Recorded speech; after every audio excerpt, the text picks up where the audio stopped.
Hello everyone, so this is day 8 of AWS series. और आज हम AWS S3 स्टोरेज क्लासेस के बारे में देखेंगे। तो सबसे पहले ये समझते हैं कि स्टोरेज क्लासेस होती क्या है। तो जब भी हम S3 बकेट क्रिएट करते हैं तो S3 बकेट में स्टोरेज क्लासेस हम डिफाइन कर सकते हैं कि हमें कौन सा डेटा कौन से स्टोरेज क्लास में रखना है। ये स्टोरेज क्लासेस जो है AWS ने बनाई है S3 में।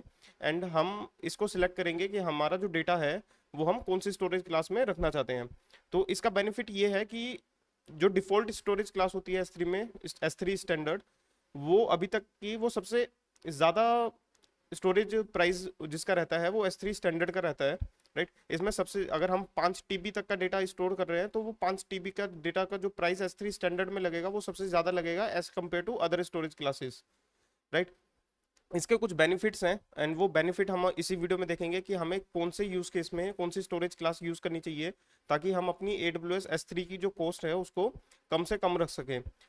तो S3 स्टोरेज क्लासेस यूज़ करने से पहले, हमें डेटा स्टोर करने से पहले, सबसे पहले हमें ये इन्फॉर्मेशन चाहिए होगी कि जो डेटा हम S3 बकेट्स में स्टोर करेंगे वो डेटा का एक्सेस बिहेवियर क्या है, कि वो कितना फ्रीक्वेंट हम डेटा को एक्सेस कर रहे हैं। राइट, अगर ज़्यादा फ्रीक्वेंट डेटा को एक्सेस कर रहे हैं तो हम S3 स्टैंडर्ड में उसको रखेंगे। अगर वो डेटा हमारा बहुत रेयरली एक्सेस होता है, लाइक 3 महीने बाद, 4 महीने बाद, तो हम उसको S3 इनफ्रीक्वेंट एक्सेस वाली स्टोरेज क्लास में रख देंगे ताकि हमें लो कॉस्ट स्टोरेज हमें वहाँ पर मिले। तो अब हम स्टोरेज क्लासेस देख लेते हैं AWS ने क्या क्या डिफाइन करी है। तो लेफ्ट साइड में यहाँ पर ये सारी स्टोरेज क्लासेस हैं S3 में। तो सबसे पहले स्टोरेज क्लास जो है S3 स्टैंडर्ड। S3 स्टैंडर्ड हमारी डिफॉल्ट स्टोरेज क्लास होती है AWS में। जब भी हम S3 बकेट क्रिएट करेंगे और उसमें डेटा अपलोड करेंगे, जो भी हम डेटा एक्सेस करना चाहते हैं या डाउनलोड करेंगे, तो वो डिफॉल्ट स्टोरेज क्लास में जाती है S3 स्टैंडर्ड। राइट, तो इसका बेनिफिट ये है, इसमें हम वो डेटा रखते हैं जो हमें रेगुलर बेसिस पे, जिस डेटा को हमें प्रोसेस करना है, एक्सेस करना है, अपलोड करना है, वो सारा डेटा हम S3 स्टैंडर्ड पे रखेंगे ताकि उसमें हमारी, क्योंकि S3 स्टैंडर्ड में हमें रिट्रीवल कॉस्ट नहीं देनी पड़ती डेटा के लिए। राइट, अगर हमने डेटा अपलोड कर दिया तो हमें सिर्फ स्टोरेज कॉस्ट देनी है, बट रिट्रीवल कॉस्ट हमें यहाँ पर नहीं देनी पड़ती। तो ये एक बेनिफिट है S3 स्टैंडर्ड का। राइट, एंड ये डिफॉल्ट स्टोरेज क्लास है। नेक्स्ट हमारा S3 इंटेलिजेंट टियरिंग है, ये हम सबसे लास्ट में देखेंगे, तभी इसको ज़्यादा हम अच्छे से एक्सप्लेन कर पाएंगे। तो S3 इंटेलिजेंट टियरिंग के बाद S3 एक्सप्रेस वन जोन आता है। S3 एक्सप्रेस वन जोन जो है वो high performance S3 storage class है। इसका मतलब ये है कि ये हमें सिंगल डिजिट मिली सेकेंड्स का एक्सेस प्रोवाइड करेगी हमारे फाइल्स का। अगर हम कोई भी फाइल एक्सेस करते हैं तो वो हमें सिंगल डिजिट मिली सेकेंड्स में प्रोवाइड होगी। इसके कुछ लिमिटेशंस है। इसकी लिमिटेशन पहली ये है कि अगर हमें S3 express one zone access करना है, यूज़ करनी है, तो उसके लिए हमें S3 डायरेक्टरी बकेट क्रिएट करनी पड़ती है। ये डिफ़ॉल्ट जो बकेट्स हम क्रिएट करते हैं वैसे नहीं, उसमें नहीं चलेगा। तो अगर मैं अपने S3 कंसोल में जाऊं और यहाँ पर आप देखेंगे एक जनरल पर्पस बकेट्स है जो हमने कल क्रिएट करके देखी थी पिछली वीडियो में, एंड डायरेक्टरी बकेट्स है। तो S3 एक्सप्रेस वन जोन को यूज़ करने के लिए हमें डायरेक्टरी बकेट क्रिएट करनी पड़ेगी, जो कि अभी सारे रीजन्स में अवेलेबल नहीं है। अभी मैं मुंबई रीजन में हूँ तो मुंबई रीजन में ये बकेट अभी अवेलेबल नहीं है। राइट, इसमें क्या होता है कि हमें, इसका बेनिफिट ये है कि हमें सिंगल डिजिट मिली सेकेंड्स का रिस्पॉन्स टाइम मिलता है S3 में डेटा एक्सेस करने का। एंड सेकंड, इसका एक ड्रॉबैक ये है कि ये वन जोन स्टोरेज क्लास है। इसका मतलब ये है कि हमारा जितना भी डेटा स्टोर होगा वो सिर्फ एक जोन में स्टोर होगा, एक अवेलेबिलिटी जोन में स्टोर होगा, जिसकी वजह से हमारी जो अवेलेबिलिटी है, अगर आप देखेंगे तो इसकी 99.95% अवेलेबिलिटी है, जो कि बाकी स्टोरेज क्लासेस से कम है। अगर आप S3 स्टैंडर्ड का देखेंगे तो S3 स्टैंडर्ड में 99.9% की अवेलेबिलिटी है।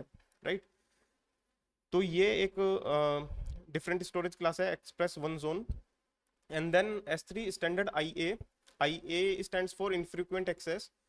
तो इनफ्री इस स्टोरेज क्लास का यूज केस ये है कि आप का कोई डेटा है जो आप S3 में स्टोर करना चाहते हैं, बट आपको पता है कि वो डेटा मेरा 3 महीने में या 4 महीने बाद एक्सेस होगा।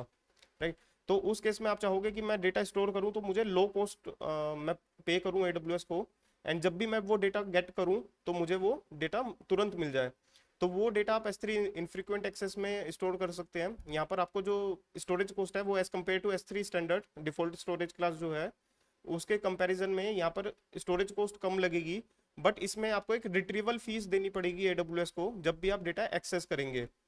तो ये स्टोरेज क्लास उन यूज केसेस में बेस्ट है जब आपको पता है कि आपका जो डेटा S3 बकेट में है वो 4 महीने बाद या 5 महीने बाद सिर्फ एक बार एक्सेस होगा, लेकिन जब भी आपको एक्सेस करना है वो आपको डेटा तुरंत एक्सेस हो जाना चाहिए, राइट। तो वो आप डेटा इनफ्रीक्वेंट एक्सेस में स्टोर कर सकते हैं। एंड देन आता है S3 one zone infrequent access. ये भी सेम है S3 स्टैंडर्ड इनफ्रीक्वेंट एक्सेस से, बस इसमें एक डिफरेंस ये है कि S3 स्टैंडर्ड इनफ्रीक्वेंट एक्सेस जो है वो डेटा को हाई अवेलेबिलिटी में स्टोर करके रखता है, मतलब AWS बैकएंड में वो डेटा आपका 3 अवेलेबिलिटी जोन्स में एज अ बैकअप भी रखेगा उसका, ताकि आपको हाई अवेलेबिलिटी मिले उसमें, राइट। इसमें हमें 99.9% की अवेलेबिलिटी मिलेगी स्टैंडर्ड इनफ्रीक्वेंट एक्सेस में। एंड वहीं अगर हम स्टैंडर्ड वन जोन आईए में अवेलेबिलिटी देखेंगे तो 99.5% की अवेलेबिलिटी है। दैट मीन्स कि हमारा जो डेटा है S3 one zone infrequent access में वो सिर्फ एक अवेलेबिलिटी जोन में है। एंड इसका बेनिफिट ये है वन जोन इनफ्रीक्वेंट एक्सेस का कि हमें इसमें स्टोरेज प्राइस कम मिलता है as compared to S3 standard IA and S3 standard one zone IA का स्टोरेज कॉस्ट बहुत S3 सबसे कम है इन तीनों में। एंड इसमें हमारा डेटा लॉस होने के चांसेस थोड़े से ज़्यादा हैं। एंड इसमें हमें डेटा वही स्टोर करना चाहिए S3 one zone infrequent access में जो डेटा हम रिक्रिएट कर सकें, राइट। एंड देन इसके बाद हमारा आता है ग्लेशियर।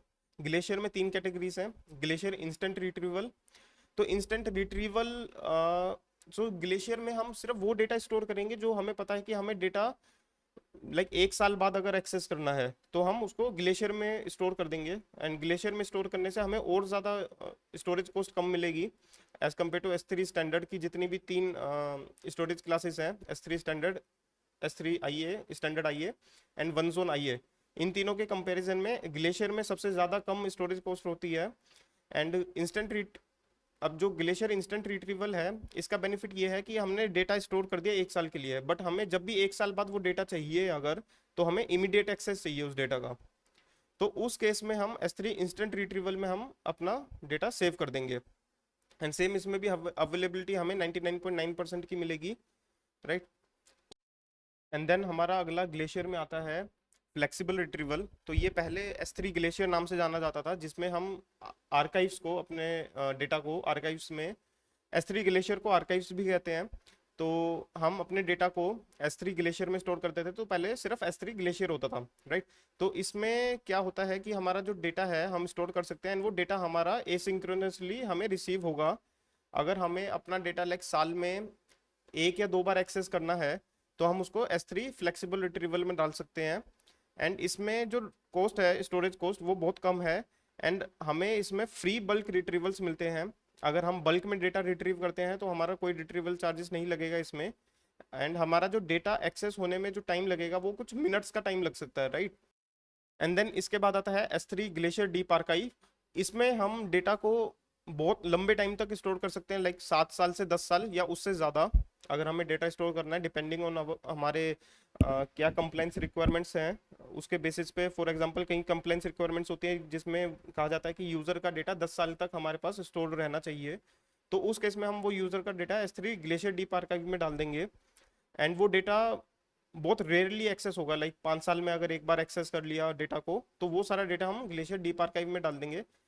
इसका बेनिफिट ये है कि सबसे ज़्यादा लो कॉस्ट स्टोरेज जो है AWS में ग्लेशियर डीप आर्काइव है, इसमें बहुत कम स्टोरेज कॉस्ट लगती है। एंड बट रिट्रीवल टाइम जो है इसमें वो 12 घंटे तक का रिट्रीवल टाइम है, कि अगर आप डेटा रिट्रीव करते हैं तो उसमें आपको 12 घंटे तक का वेट करना पड़ सकता है, राइट। तो ये स्टोरेज क्लासेस हैं जो हम AWS कंसोल में यूज़ कर सकते हैं।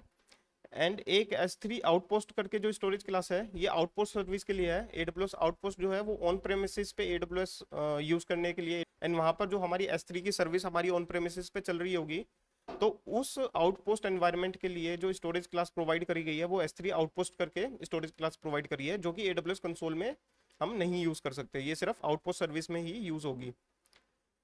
एंड लास्ट जो मैंने कहा था S3 इंटेलिजेंट टियरिंग, जो हम सबसे लास्ट में देखेंगे, ये इंटेलिजेंट टियरिंग है। अगर आपको नहीं पता कि आपका डेटा कितना फ्रीक्वेंट एक्सेस होता है, डेटा का क्या बिहेवियर है, तो आप इंटेलिजेंट टियरिंग एनेबल कर सकते हैं अपनी S3 बकेट्स में। उससे उसमें आपको AWS को per month intelligent tearing use करने का प्राइस पे करना पड़ेगा। एंड AWS जो है S3 वो अपने मशीन लर्निंग एल्गोरिथम से ये डिसाइड करेगी कि आपका कौन सा डेटा कितना फ्रीक्वेंट एक्सेस हो रहा है और उसका सही स्टोरेज क्लास क्या है।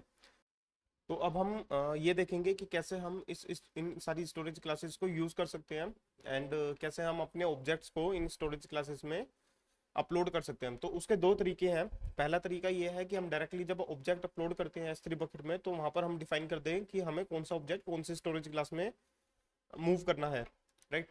तो फॉर एग्जांपल यहाँ पर मैं अपनी एक बकेट सिलेक्ट करूँगा, एंड इस बकेट में ये वाली मेरी ब्लैंक है बकेट, इसमें कोई ऑब्जेक्ट नहीं है अभी। इसमें मैं अपलोड करूँगा जब कोई फाइल, राइट। एंड यहाँ पर मेरे पास ऑप्शन है प्रॉपर्टीज में कि मैं यहाँ पर इस फाइल का स्टोरेज स्टोरेज क्लास डिफाइन कर पाऊँ, राइट। तो बाय डिफॉल्ट स्टैंडर्ड रहता है storage class S3 express one zone हम यूज़ नहीं कर सकते, क्योंकि इसके लिए बकेट टाइप डायरेक्टरी चाहिए जो हम जो लिमिटेड रीजन्स में अभी अवेलेबल है। And then standard default storage class है। फॉर एग्जांपल मैं इस पर्टिकुलर फाइल को इनफ्रीक्वेंट एक्सेस में अपलोड करना चाहता हूँ, तो मैं यहाँ से डायरेक्ट स्टोरेज क्लास डिफाइन करके इस फाइल को अपलोड कर दूंगा, राइट। जब हम देखेंगे तो ये यहाँ पर हमें स्टोरेज क्लास में इनफ्रीक्वेंट एक्सेस में ये फाइल दिखा रही है।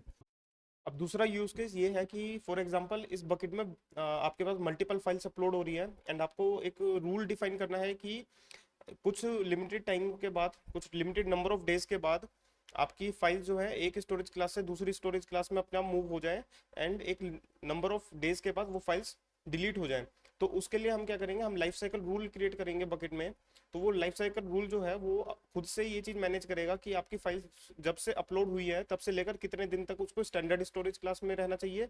एंड देन वो एक, जैसे फॉर एग्जांपल 30 दिन तक वो स्टैंडर्ड स्टोरेज क्लास में रहेगी file, and then life cycle rule में हम डिफाइन कर देंगे कि 30 दिन बाद वो पर्टिकुलर फाइल को इनफ्रीक्वेंट एक्सेस में डाल दे, क्योंकि 30 दिन बाद हमारी रिक्वायरमेंट है कि हम वो फाइल को ज़्यादा एक्सेस नहीं करेंगे, तो वो लाइफ साइकिल रूल जो है वो अपने आप उस फाइल को इनफ्रीक्वेंट एक्सेस में डाल देगी। तो वही अब हम देखेंगे कि लाइफ साइकिल रूल हम कैसे क्रिएट कर सकते हैं। तो उसके लिए हम मैनेजमेंट में जाएंगे, एंड यहाँ पर हम लाइफ साइकिल रूल जो है इसको क्रिएट करेंगे।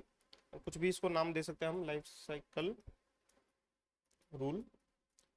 एंड देन रूल का जो स्कोप है वो हम डिफाइन कर सकते हैं कि हमें पूरी बकेट पे ये रूल अप्लाई करना है या कुछ प्रीफिक्स पे हमें डिफाइन करना है। तो फॉर एग्जांपल अगर हमारी S3 बकेट में कुछ डायरेक्टरी स्ट्रक्चर है, एंड हम चाहते हैं कि उस पर्टिकुलर डायरेक्टरी के अंदर में जितने भी ऑब्जेक्ट्स हैं उन ऑब्जेक्ट्स पे ये रूल अप्लाई हो, तो फॉर एग्जांपल यहाँ पर एग्जांपल करके कुछ प्रीफिक्स है, एंड देन एग्जांपल के अंदर जितनी भी हमारे ऑब्जेक्ट्स हैं उन सब पे अगर ये रूल हमें अप्लाई करना है तो हम यहाँ पर प्रीफिक्स डिफाइन कर सकते हैं। और या तो फिर हम इस तरह डिफाइन कर सकते हैं कि ऑब्जेक्ट्स के साथ अगर टैग है, तो फॉर एग्जांपल यहाँ पर टैग मैं दे सकता हूँ नेम, एंड जिन भी ऑब्जेक्ट्स के साथ एग्जांपल, या हम यहाँ पर कुछ और टैग यूज कर सकते हैं नेम के अलावा, फॉर एग्जांपल एनवायरनमेंट डेव। तो जिन भी ऑब्जेक्ट्स के साथ एनवायरनमेंट डेव करके टैग लगा होगा, वो ऑब्जेक्ट्स को अगर हमें मूव करना है तो वो हम यहाँ पर डिफाइन कर सकते हैं।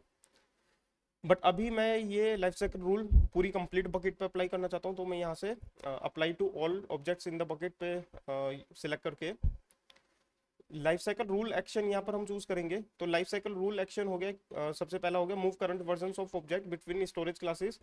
तो ये वर्जनिंग के केस में कि जब हम ऑब्जेक्ट्स क्रिएट करते हैं और बकेट पे वर्जनिंग एनेबल्ड हो, तो उसके जितने भी करंट वर्जन हैं ऑब्जेक्ट के वो सारे हम स्टोरेज क्लासेस में मूव करना चाहते हैं। तो यहाँ पर हम इसको सिलेक्ट कर लेंगे, and depending on your requirement आप दूसरे लाइफ साइकिल रूल सेक्शन भी चूज कर सकते हैं कि आपको नॉन करंट वर्जन को भी स्टोरेज क्लासेस में मूव करना है तो आप इसको भी सिलेक्ट कर लेंगे, राइट। अब नेक्स्ट चीज आती है कि हमें कौन सी स्टोरेज क्लास में ऑब्जेक्ट्स को मूव करना है, राइट। तो फॉर एग्जांपल रिक्वायरमेंट है कि हमारा जब भी ऑब्जेक्ट क्रिएट होगा, तो फॉर एग्जांपल आज हमारा ऑब्जेक्ट क्रिएट हुआ है, राइट, हमने एक ऑब्जेक्ट बकेट में डाला है।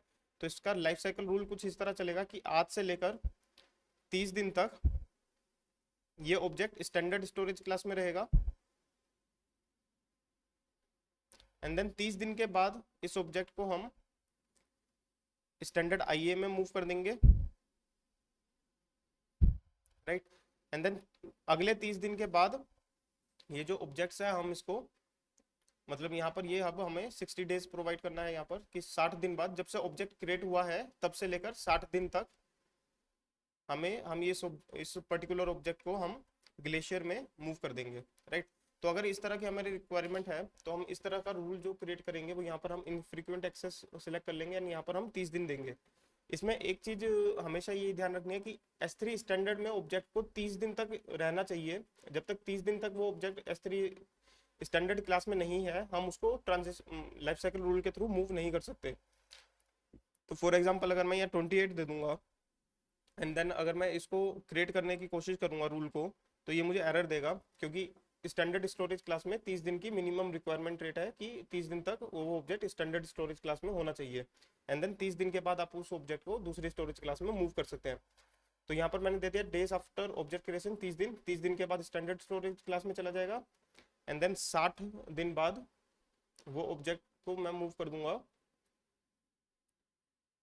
फॉर एग्जाम्पल वन जोन आईए में, एंड देन उसके बाद 90 दिन बाद मैं चाहता हूँ ये ऑब्जेक्ट जो है ग्लेशियर डीप आर्काइव में चला जाए, राइट। तो अगर हम इसका चार्ट देखेंगे तो यहाँ पर इस तरह से चार्ट है कि ऑब्जेक्ट अपलोड हुआ डे 0 पे, 30 दिन बाद वो ऑब्जेक्ट स्टैंडर्ड इनफ्रीक्वेंट एक्सेस में चला गया, 60 दिन बाद वो ऑब्जेक्ट जो है वन जोन इनफ्रीक्वेंट एक्सेस पे चला गया। तो ये जो 60 डे आ रहे हैं यहाँ पर, ये ऑब्जेक्ट क्रिएशन से लेकर अभी तक की डेटा है, राइट। ये इनफ्रीक्वेंट एक्सेस से नहीं है, ऑब्जेक्ट क्रिएट जब हुआ तब से लेकर 60 दिन तक की डेट है ये। Object move to one zone infrequent access में हो जाएगा, एंड देन 90 दिन बाद वो ग्लेशियर डीप आर्काइव में चला जाएगा, राइट। तो इसको हम यहाँ पर क्रिएट कर देंगे लाइफ साइकिल रूल को, और ये हमारा लाइफ साइकिल रूल अब क्रिएट हो गया। अब जब भी इसमें कोई भी ऑब्जेक्ट अपलोड होगा इस बकेट में, तो लाइफ साइकिल रूल के अकॉर्डिंग वो ऑब्जेक्ट जो है स्टैंडर्ड स्टोरेज क्लासेस में मूव करेगा नंबर ऑफ डेज के बाद जो हमने डिफाइन करा है।